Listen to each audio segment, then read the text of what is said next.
anyone could drive right up to the house without having to ring the intercom. Richard disagrees. He says it's not safe, which invariably makes me roll my eyes.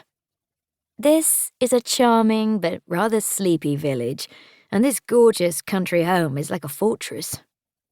When we first moved in, Richard was so concerned about Evie and me being isolated that he had locks installed on every window. I looked down at Evie asleep in her cot, her limbs out like a starfish, and I pull the blanket over her and kiss her soft pink cheek. She doesn't even stir. If someone had told me, even a year ago, that the arrival of the post would be the most exciting thing to happen to me all day, I would have laughed. But now, as I walk quickly down the stairs, I feel a little thrill of anticipation that there might be something for me among all the letters and bills addressed to Richard. A magazine, maybe? The latest issue of Homes and Gardens?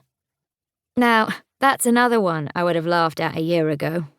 Not anymore.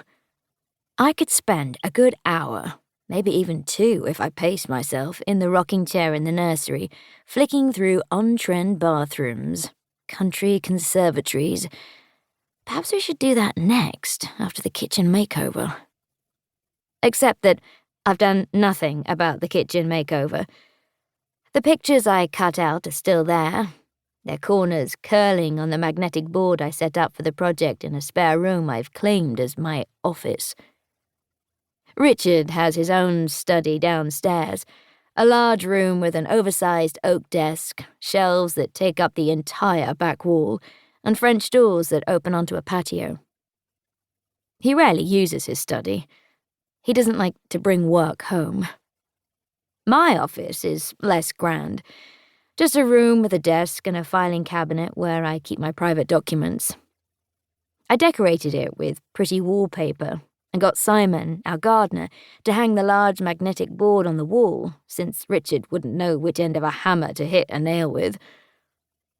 I had big plans for this house back then. I was pregnant, past the nausea stage, and deliriously happy from whatever hormones were coursing through me.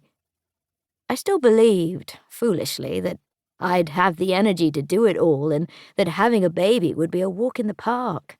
Except that my beautiful baby doesn't sleep. I mean, she does. She takes about 50 million naps a night, and in between, she wakes up and cries until she gets her feed. These days, the brutal reality is that some mornings, I'm too tired to wash my hair. I bend down to pick up the post, Oscar by my side, and let out a sigh as I flick through the pile. I guess I'll have to find something else to pass the time, because there's no mail for me today. I put the bundle of mail on the console table, all neatly in order of size, Investor's Chronicle at the bottom, bills and smaller items at the top. There's a large letter from Amsterdam, which I assume is related to the conference Richard is attending in 3 weeks. I stick that at the bottom of the pile. A letter slips to the floor. I pick it up and turn it over in my hand. Like all the others, it's addressed to Richard, but this one is handwritten, and it's pretty clear from the handwriting that it's from a woman. I flick it over, but there's no return address, no indication of who it's from. I immediately think it's from Isabella. Beautiful Isabella, Richard's ex-fiancée. I know they're in touch, although why she would send him a handwritten letter is a mystery. Maybe it's an invitation to an event? A special invitation to a special event. Just for him. No +1, please.